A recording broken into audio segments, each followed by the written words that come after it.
السلام علیکم. وعلیکم السلام و رحمت الله.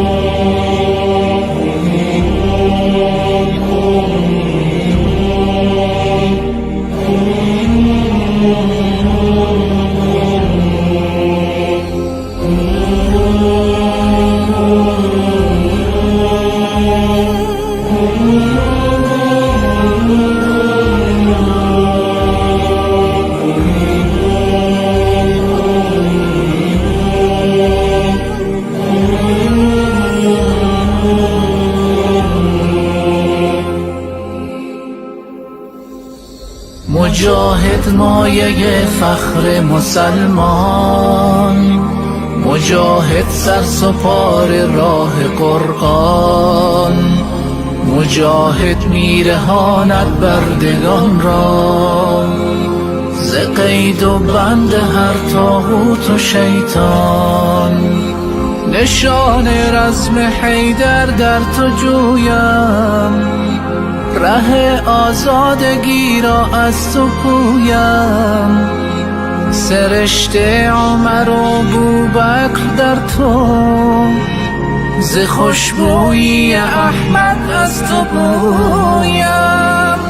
مجاهد نور چشمانم، مجاهد مجاهد جان و ایمانم، مجاهد فدای شور تکبیرت شود این سر و جانم، سر و جانم. مجاهد مجاهد نور چشمانم، مجاهد مجاهد جان و ایمانم، مجاهد فدای شور تکبیرت شود این سر و جانم، سر و جانم. مجاهد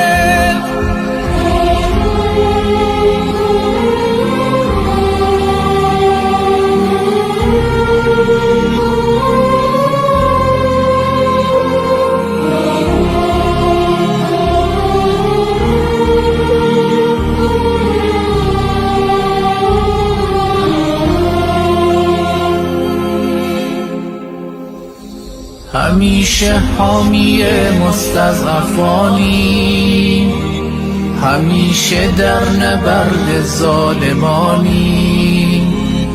تو مشعلدار انصاف و عدالت، تو دیواری به روی طاغیانی.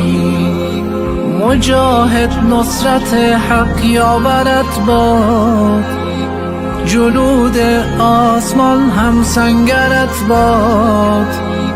تو هستی مرد علم و صبر و پیکار، سرافراز تو عالم رهبرت باد.